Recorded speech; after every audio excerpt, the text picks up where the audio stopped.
There was no dramatic reading today, but we have the text of the memorandum to end the war. Or maybe not. Lots of questions, strategic, economic, military, hang over the piece of paper the U.S. and Iran have yet to ceremonially sign.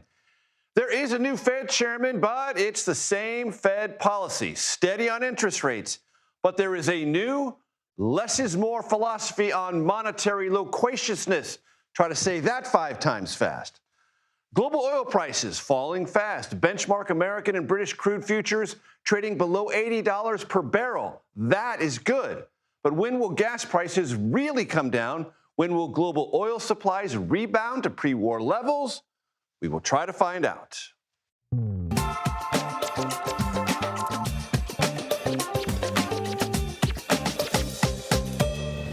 Hello, everyone. I'm Major Garrett in Washington. Welcome to the Takeout. I want to understand what the Memorandum of Understanding between the U.S. and Iran means. You want to understand what it means. Together, we will try, but it is not going to be easy. Even by the standards of Middle Eastern diplomacy, which is never easy or clear-cut, this perhaps sets a new standard for not easy and garbled. At least we have the text. You can read all of it, every word, on cbsnews.com. For starters, here's this question. Is the memorandum and that text that you can read done? President Trump said today at the G7 summit, not necessarily. It could be changed before its scheduled signing on Friday. But for the moment, let us take it at face value. Paragraph 1 reads in part, the U.S., Iran, and their allies, quote, declare the immediate and permanent termination of military operations on all fronts, including Lebanon, and undertake from now on not to initiate any war or any military operation against each other and to refrain from the threat or use of force against each other, unquote. Refrain from the threat or use of force against each other. You just heard me read that. Here is President Trump at the G7 press conference today, talking about that language in the context of reopening the Strait of Hormuz and other compliance measurements. So when I say permanently, it should be permanently. But if it's not permanently, we will bomb them. They will be bombed, just like I bombed them on Wednesday night and Tuesday night and was going to bomb them on Thursday night at a level that was 3 times greater, and they knew that. Earlier in the day at the G7, Trump was even more vivid, vowing to drop bombs, quote, right smack in the middle of their heads, meaning Iran. Sounds like a threat to me. Then there's the issue of what Iran gets. It can start selling oil immediately, and vessels with its oil on it are on the high seas now. That means money, real money. Plus, nations in the region and possibly even American companies are getting set to pony up some $300 billion for Iranian reconstruction projects. That's real money, too. Trump said today it was time to end the war and that Iran drives a very hard bargain.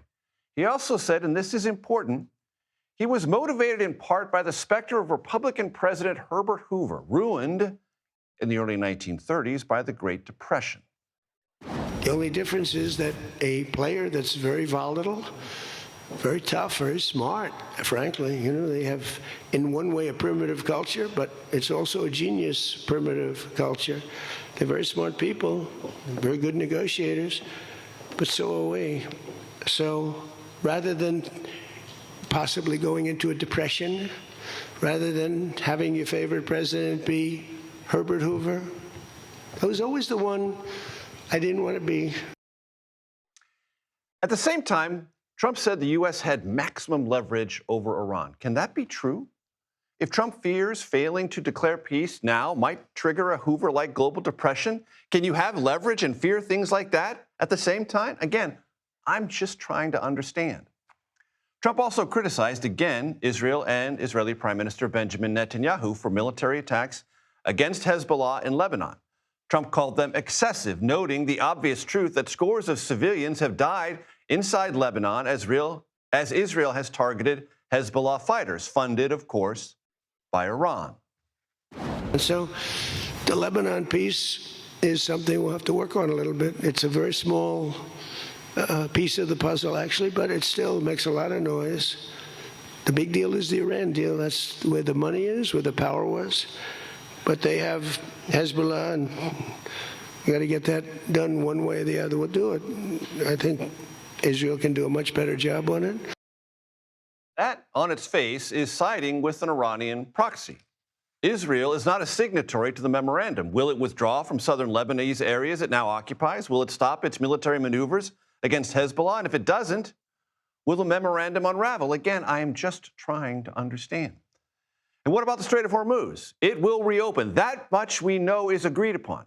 Trump said today, as you heard, it will be wide open and permanently so. Interestingly, paragraph 5 of the memo says Iran will, quote, make arrangements using its best efforts for the safe passage of commercial vessels with no charge for 60 days only.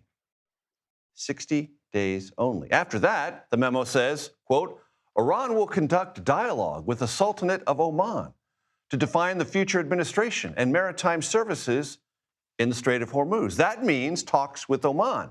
That means, in plain language, tolls or some kind of administrative fees. Again, money for Iran is not off the table. These are some of the complexities that, at the moment, defy my understanding, possibly yours. We turn now, or look straight ahead, with hope to Nancy Cordes for clarity, if it can be found. Nancy, that's a big ask.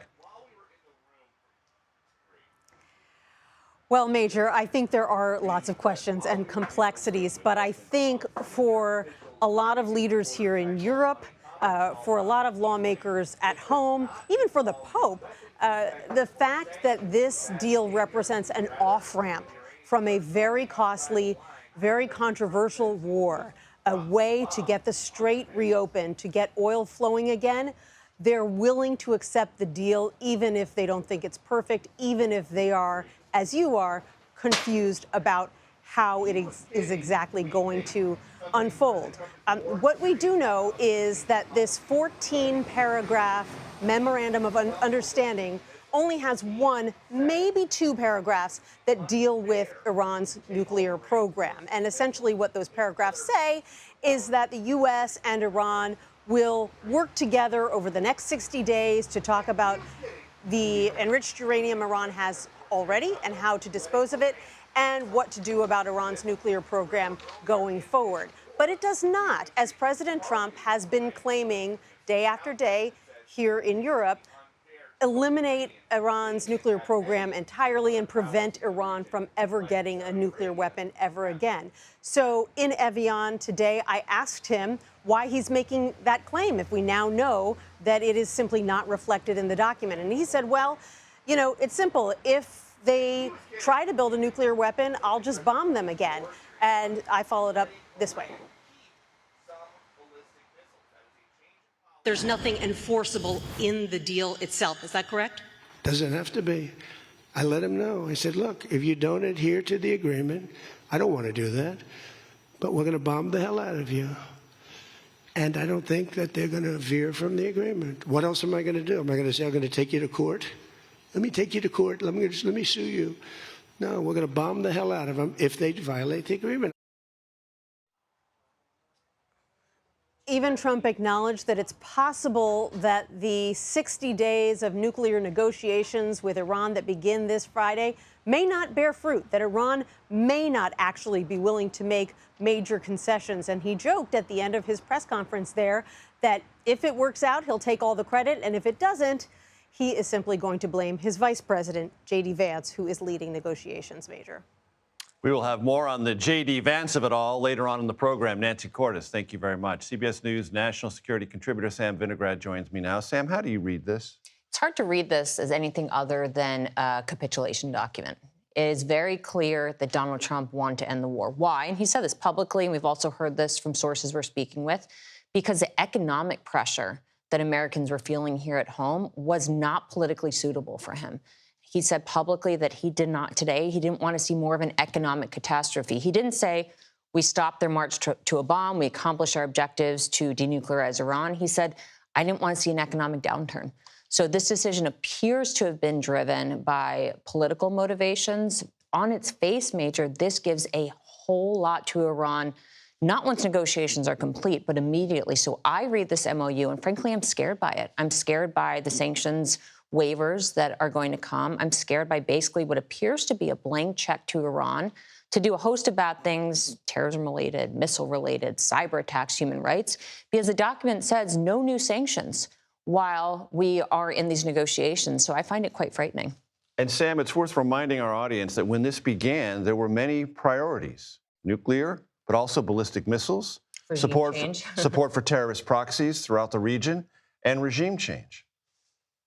None of those are systematically or even partially addressed. Well, they're addressed in Iran's favor, because under this MOU, again, coming back to these sanctions waivers, Iran isn't just getting waivers on sanctions related to its nuclear program. It is getting waivers across a host of sectors, and waivers for sanctions that have to do with terrorism, support for proxies, and more.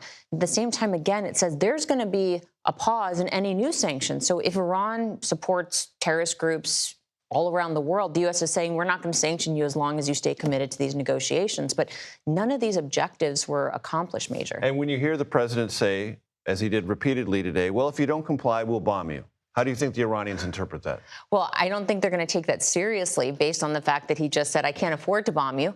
Because if the Strait closes again, it's going to be a huge economic issue. And I'm Herbert Hoover. And he doesn't want to be Herbert Hoover. So I think the Iranians have gotten the leverage back. And from a nuclear perspective, I think one paragraph, paragraph 8, touches on the nuclear file and says something like they affirm they'll never get a nuclear weapon.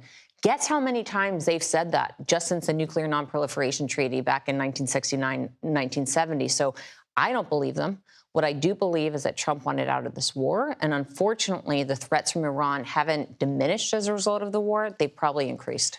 And what is your read, very quickly, Sam, on this reconstruction fund? Nations in the region agreeing at the front end to pour tens of billions of dollars into Iran to help fix things damaged by the war. Does that tell you that they're trying to not realign themselves, but get back in some kind of neutrality or good graces with the Iranian regime? Well, I read this and I thought that I was reading it wrong. I actually thought Iran would pay reparations to the countries that it actually bombed and sent drones against. But no, in my conversations with Gulf officials, they have emphasized that they, quote, want to get back to normal.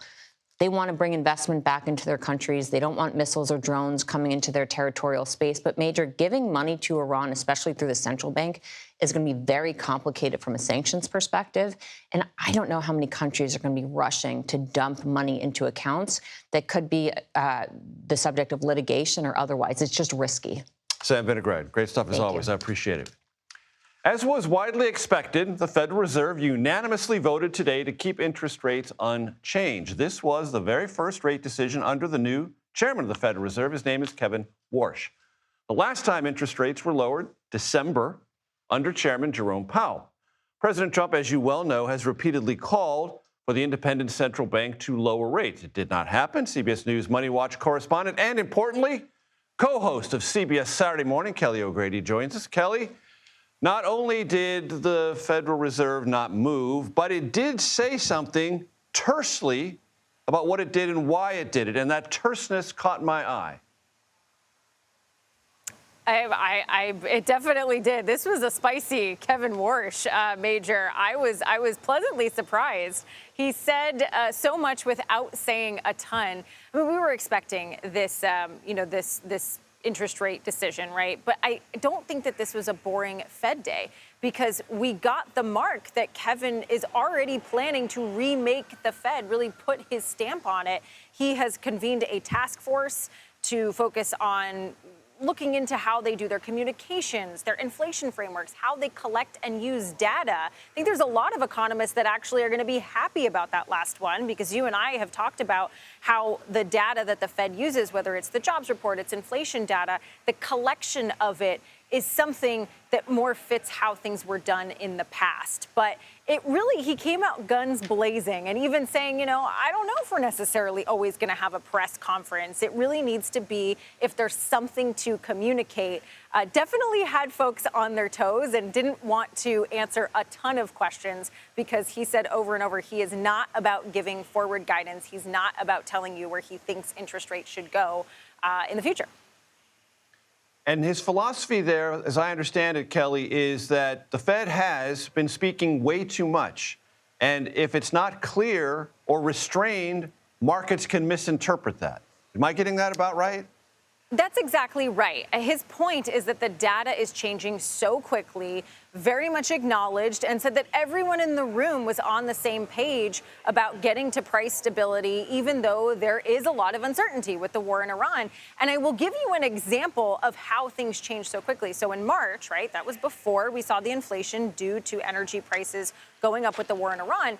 The Fed was still predicting an interest rate cut by the end of the year. Well, now it's dramatically shifted, and you have nearly half of the members thinking that there should be at least one rate hike. And so to his point, the data is changing so quickly that when the Fed messages where interest rates might be going, it's something that can change very quickly, that the moment that goes on the paper, it's stale already. Kelly O'Grady, always a pleasure. Thank you so much. Georgia voters rejected one of the candidates backed by President Trump in a key primary race yesterday. Lieutenant Governor Burt Jones lost the state's runoff for governor despite securing Trump's endorsement. Billionaire healthcare executive Rick Jackson, you're going to be hearing more of his name, will now advance to the general election. He was endorsed, interestingly, by Republican Senator Ted Cruz of Texas. CBS News political director Finn Gomez is here with more on these races. So, Rick Jackson. Yeah. Ran as an outsider, didn't get the Trump endorsement, beat Burt Jones by almost 5 points. Yeah, and also spent about $100 million of his own money into this Money race. makes a difference. It does make a difference, and it will make a difference later as he faces Keisha Lance Bottoms, the former Atlanta mayor, who's the Democratic nominee in that race. But yes, very interesting enough. I think it also fits into that narrative that we've been seeing all cycle long, where you're, at least in this runoff, where voters are thirsty for an outsider, anti-establishment type candidate. And he really hit that. Even though he's a billionaire, right, he had this anti-establishment sort of tenor that was really unique.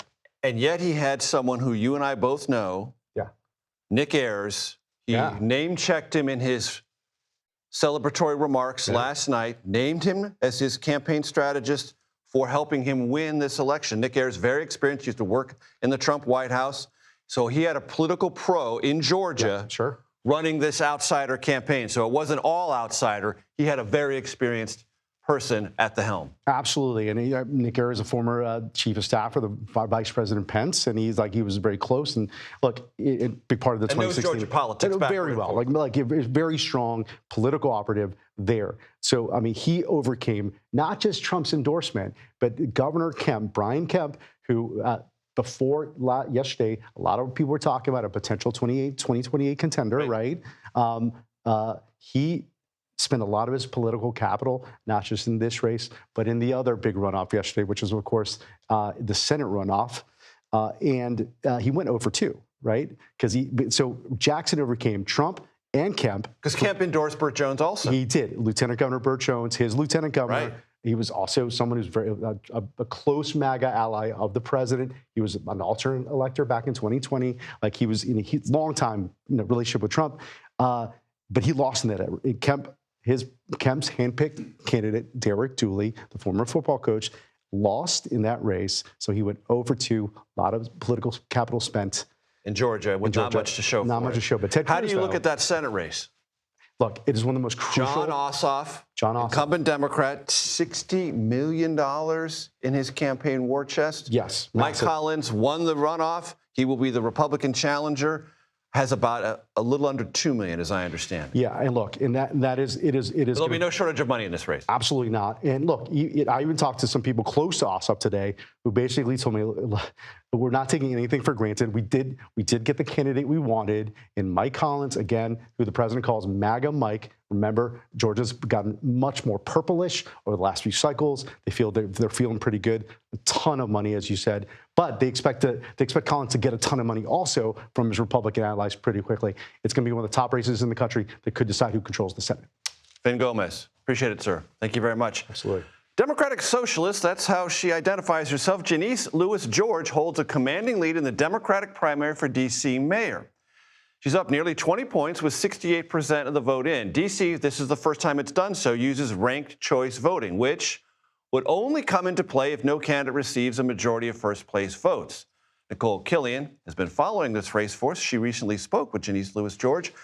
And it's worth pointing out, to remind the audience quickly, here in the District of Columbia, if you win the Democratic primary, you are essentially the next mayor of this city.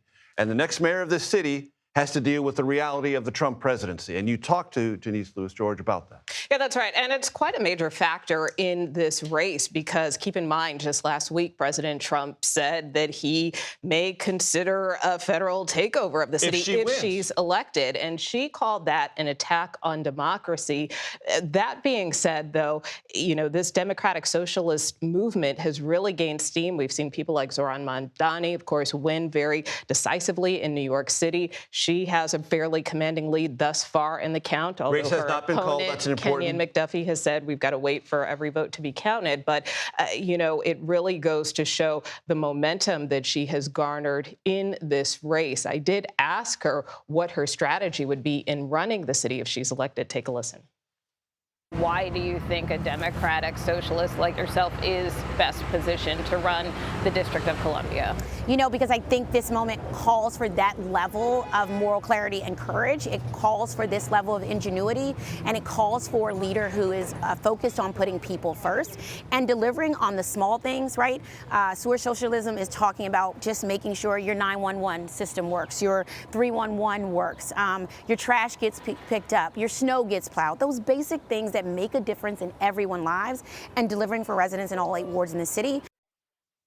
Now, even though she's vowing to hold the line there and protect D.C.'s autonomy, at the same time, she did tell me that she would be willing to meet with the president, that she would be willing to foster or cultivate a relationship with the Trump administration if it can help the district residents and help get things done in the city. But obviously, when it comes to D.C.'s autonomy, that is an area that's a red line for her. Do we have the sound of her talking about how she would deal with Trump?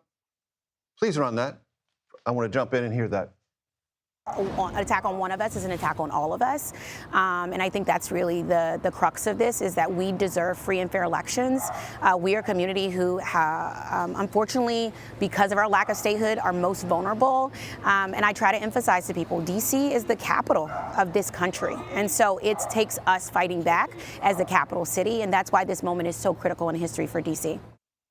So, again, that was her response to the president's comments, of course, last week. So we will have to see kind of how things play out. Obviously, we know Mayor Bowser, who the eventual will be the, who decided not to seek re-election. You know, whoever fills her shoes will, again, have to navigate this relationship with the president. Bowser took a lot of heat for that, and so that's why it has become such a critical factor in this race. And that relationship, we don't know, but it may be a little bit more contentious than it was under Mayor Muriel Bowser. Nicole Killian, thank you very much.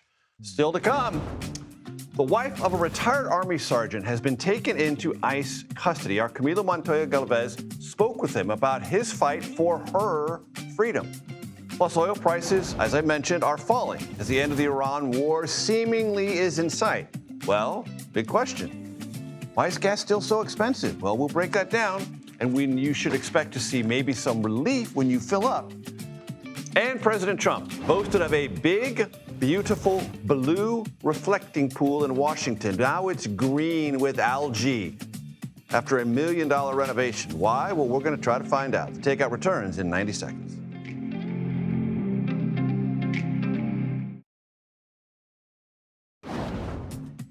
Welcome back to The Takeout. The wife of a retired Army sergeant was recently detained by Immigration, Customs, and Enforcement. She's now facing deportation, despite her husband's nearly 2 decades of service to our country. The husband is now trying to fight her deportation. CBS News immigration correspondent Camilo Montoya Galvez spoke exclusively with that Army sergeant and joins us now. Camilo, what's the story here? Hi, Major. Well, Staff Sergeant Wilmer Trujillo, retired Staff Sergeant Wilmer Trujillo, served in the U.S. Army and the Texas National Guard for about 20 years. He enlisted right after high school in the late 1990s. He retired in 2021 after meeting his current wife, Arelis Bonarte Martinez. And the reason that she was detained, according to ICE, is because she has a deportation order, Major, dating back to 2005, over 20 years ago.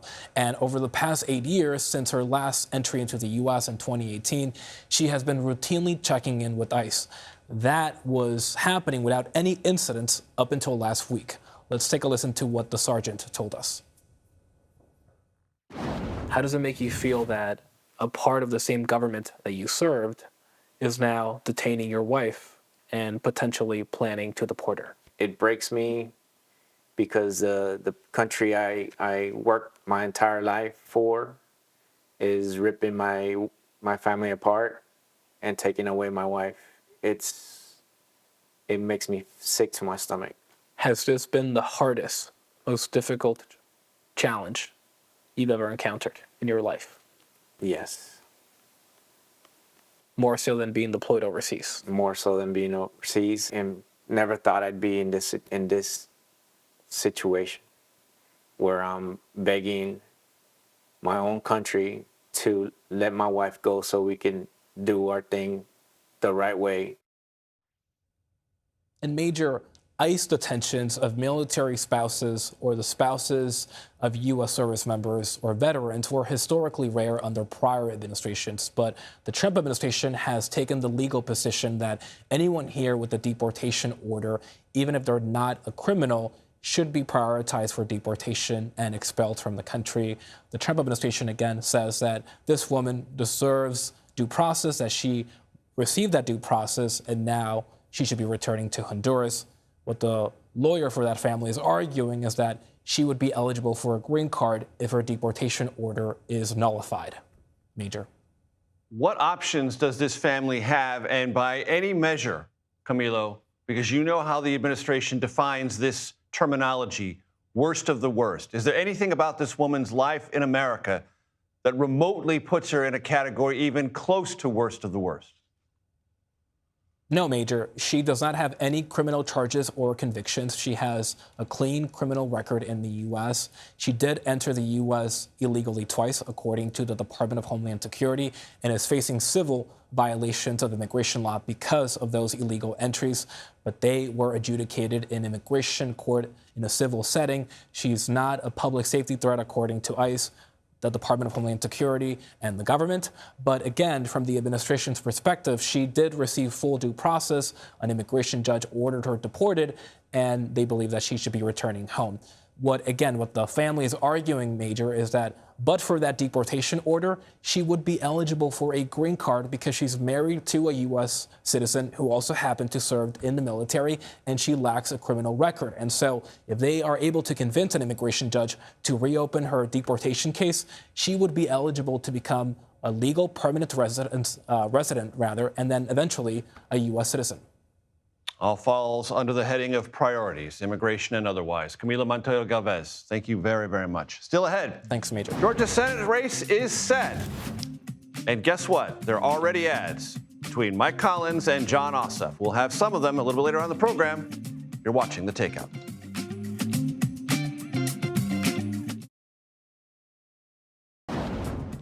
Welcome back to The Takeout. Welcome to the Conversation Corner. This week, oil prices fell to a 3-month low after the announced tentative deal to end the war with Iran and potential reopening of the Strait of Hormuz. On Sunday, President Trump wrote on Truth Social, quote, "Ships of the world." I'm sure they were all listening. "Start your engines. Let the oil flow," unquote. Not so fast. Today, prices rose after President Trump threatened to bomb Iran. We've been over this. If Iran doesn't behave. That's a direct quote. Right now, West Texas Intermediate selling $76 a barrel. Brent crude, $79 a barrel, both under 80, which is good. But what does it all mean? I'm joined now by Arjun Murti. He is a partner at the energy firm Veriton and the author of the Substack newsletter Super Spiked. Arjun, what does it mean? Oil prices trading globally below 80. What does that mean for gas prices in America, and how soon will we see them translate downward? We'll see how lasting this piece is, as your prior segment alluded to. There's a lot of uncertainty, but at least in the near term, whatever relief we're going to have, I think some ships are going to start transiting the strait again. It takes off, at least for the next several months, that worst case scenario that you run through all these strategic petroleum reserves and other inventories, and you run the risk of oil going to 150 to 200, $5 or $6 a gallon gasoline in the U.S., and that risk of global recession. That if it's not entirely off the table, it is certainly being pushed to the right. And to me, that is the most important takeaway from what has been announced earlier this week. And Arjun, to my ears, you just said something that's really important. These strategic oil reserves, as I've read, they were getting very, very shallow. That may be as much of a reason for this off-ramp as anything else. Yes, sir. We probably had, depending on your estimates, another several weeks to a month and a half of, at least in the U.S., those reserves getting to the low end of the range. We're now below the minimum SPR that at the bottom of the Biden regime, and U.S. commercial crude inventories are also down to their lows. The other big offset has been China. China has dramatically reduced their oil imports without any seeming effect on their demand, which means they are drawing down their strategic petroleum reserves. They had built them up massively ahead of this war. Maybe they got lucky, maybe they knew something. I think it is very uncertain on what role China is going to play, but they are an important factor on do oil prices stay low. What is the risk profile, Arjun, for the companies that run the vessels in the Strait and those that insure them? You're asking the number one question here, which is, it's one thing to say the Strait's going to open and there's going to be some escorts or the mines are going to be cleared and they're going to get out. If you're a ship owner or a ship company, are you going to want to go back in?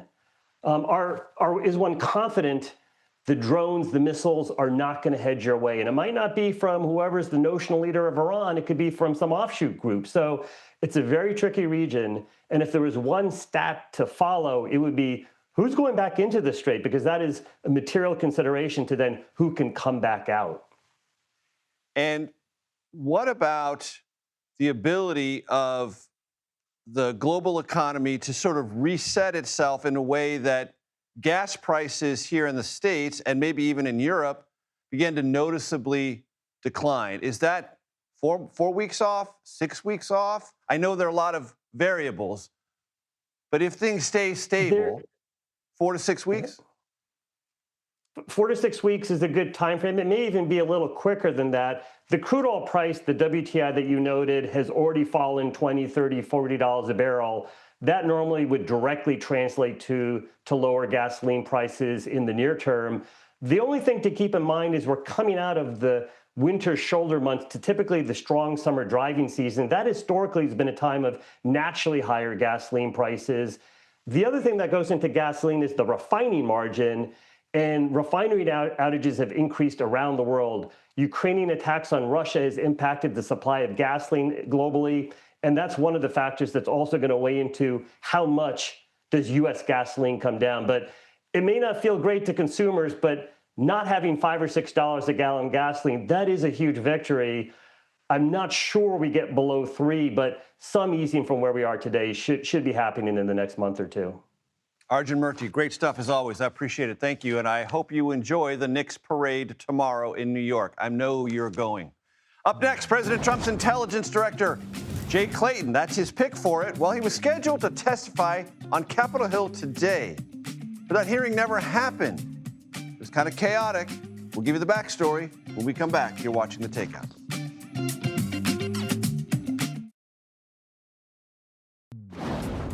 Welcome back to The Takeout. There are times in Washington when a story comes along, it has lots of push and pull, procedural hassles, lots of various names, and it's really hard to figure it all out. This is one of these stories. The Senate today delayed its confirmation hearing for National Intelligence Director nominee Jay Clayton. Arkansas Republican and Intelligence Committee Chairman Tom Cotton said President Trump, quote, directed Clayton not to appear at his confirmation hearing. Cotton said he's looking forward to proceeding with Clayton's confirmation, quote, unquote, in the near future. But there is no sense in the Senate when that will happen. There's a lot of complexities behind this. Torian Small has the latest from Capitol Hill. And let's start with complexity number one. Not named Jay Clayton, but named Bill Pulte. Let's start there. Yeah, Major, I'm glad you laid it out that way. A lot of this is sausage making. When it comes to Pulte, the acting director of the U.S. intel community, he's one that was cause for confusion when President Trump threw his name out there. Republicans and Democrats said that they didn't feel he was necessarily qualified to take the lead, even in an interim basis. So that caused them to take pause when it came to the reauthorization of FISA. It's a key surveillance tool used by the intel community. It was set to expire at the end of last week, which it did because there was not a consensus in the House for it to be approved. And in the Senate, we see time and time again failed votes for it to happen. As it stands right now, Democrats will not move forward on reauthorization of that program until Pulte is out of office, which is why they were hoping to fast track the confirmation of Clayton. Right. So just for their audience's benefit, there was a meeting of the minds, Senate Republicans and Senate Democrats, to expedite the confirmation of Jay Clayton, because they both agreed Bill Pulte did not have the qualifications and he might do some damage as even a temporary director of national intelligence. They were set to do that. They had an agreement. They were going to move this quickly, and President Trump kind of blew it all up. Yeah, I mean, and I think it's interesting to note what President Trump said in his Truth Social post. He alluded to or hinted at a backroom deal made between Democrats and Republicans that they would go quickly on the confirmation process of Clayton in order to get Pulte out of there as soon as possible. A lot of Democrats that we spoke to said that this would have been a tool used to mitigate any harm they felt Pulte could have done in the role. There was also a claim made by Senator Murphy that he believes that he would have used that role to essentially politicize the intel community or find a way to benefit the president directly. Of course, that was said without any evidence there. But one of the things that we're tracking, though, is just how intricate these backroom deals can be. That whole thread of you approving this and I'll give you this is something that didn't sit well with the president. And now he's saying, hey, I'm not approving anything until some of my priorities are included, which also includes the Save America Act, a national voter ID law that he's looking to tether to this. But as it stands, there are no Democrats, unless Senator Fetterman is to support, but still not enough Democrats to get it across the finish line, Major. Right, and if that's a precondition, nothing is going to move, and this is going to be at stalemate for some period of time. Tori and Small, breaking it all down for us. Thank you very, very much. Still ahead. Joking about J.D. Vance. President Trump tries to get in a laugh at the vice president's expense. We'll have details when we come back. You are watching The Takeout.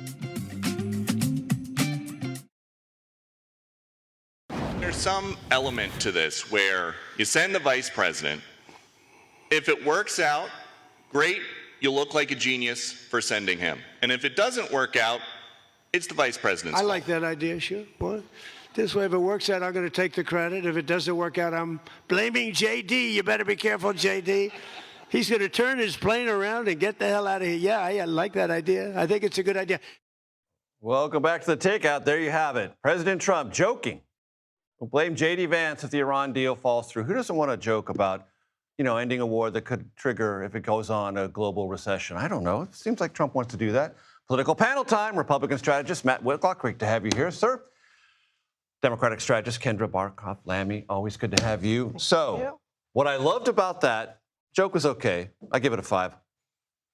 The frozen expression on Marco Rubio's the face. reaction. Come on, the That's frozen. what I was watching. The Commerce Secretary is laughing. Ah, ha, ha.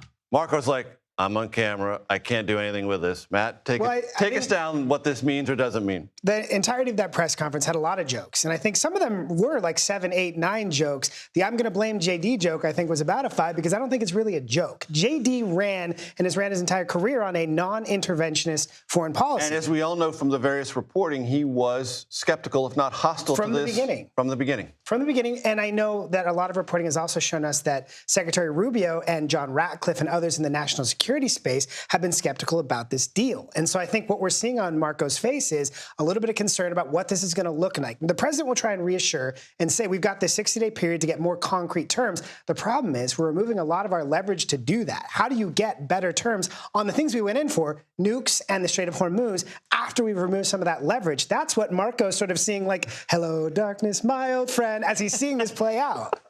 You know, that's what's going on. Well played, sir. Kendra? I mean, I would agree. I would give it a lower score. I would probably give it a 2 on the joking scale. Okay. But you did see the Commerce Secretary, you know, Howard Lutnick, chuckling with his old boss. Doesn't have anything to do with me. No, the fact that he's there, I think, is of also interest. Odd. Very interesting to begin with. Yeah. Yeah. All right. So we have a Senate Georgia race now. We know the candidates: John Ossoff, Mike Collins. So, control room. Let's start with, because there are ads released already today, right after the votes were counted. John Ossoff on Mike Collins. Play it. You see, Mike's not a working trucker. He's a man who wrote his daddy's name from business to Congress, a politician who voted to hike our health care costs and defund rural hospitals so he could take care of billionaires and himself, a lackey who's in lockstep with all of Trump's chaos. So the next time your grocery bill climbs, you pay more to fuel your car, or your kid's school loses funding, you can thank Mike. Thanks, Mike. Great job you're doing. Mike Collins had something to say about John Ossoff. Play it. One of the only members of Congress who has ever actually passed anything, Collins authored 2 laws signed by 2 different presidents. A bipartisan law signed by Biden to help law enforcement fight deadly drugs in our communities. And when Laken Riley was tragically killed, Collins worked with Trump and wrote the law to make sure that it never, ever happens again. Hard-working, bipartisan, results. Everything liberal John Ossoff isn't. Okay, folks, you've caught on to that. Mike Collins says about himself, hardworking, bipartisan, picture of Biden. I was going to say, Trump. There's a Biden in this ad? What is going on? Happening? It is very interesting to see how quickly he has shifted from the MAGA world after he got Trump's endorsement to being a bipartisan, potentially, senator. I think that he has a very big uphill to battle. I think that Ossoff obviously has a huge war chest of almost $60 million. Indeed. And Collins still has an ethics. He's being investigated under the ethics committee, and he's got a big hurdle to. Matt, your impression of what we just saw. I think it's smart from Collins because it is that kind of pivot you need. He feels confident that he's got the MAGA base. Now what he needs to worry about is those Atlanta suburbs that are John Ossoff's feeling like John Ossoff country. And I think that it's smart that he's talking about passing bills because it's the kind of thing he can say. John Ossoff's been there 6 years, hasn't passed a bill, hasn't done anything, makes good speeches, loves being on TV, but what's he done for you? That's the contrast I think Mike Collins needs to be able to make, because if they get into sort of a partisan tit for tat, it's going to be tough because Ossoff has huge money advantage. How about that stinger in the Ossoff ad? Trump. Thanks, Mike. You're doing a great job. I think he's making. That's where Ossoff is going to stay on Mike Collins. It's all about Trump. It's a very sort of a interesting gambit that they hate Trump enough. I just don't know if that energy is there. I think there's a group that don't like President Trump, and I think there's a skeptical group. But I think Collins is making the calculus that he can reach a moderate group that isn't making their decision based on Trump, but on a lot of other different issues they're facing. You get the last 30 seconds, Kendra. Well, I was going to say Georgia is a purple state, and so Trump won it in 2024. He did, but Ossoff is running a race that is going to appeal to the people who voted for him last time. He obviously needs to probably expand on that just a little bit, but I think given his money and given his background, I think he will be pushing really hard for to win this race. And to my ear, that sounded like the same voice actor in both of those ads. Those guys get paid regardless, and they love a campaign season like this. There'll be lots of ads to do voiceovers on. Matt Whitlock, it's been great to have you here. Please come back. Kendra, you're always welcome here. You know we love to have you here. Happy Wednesday, everyone. This is The Takeout, relentlessly curious, reliably civil, occasionally clever. Daily Report coming your way next.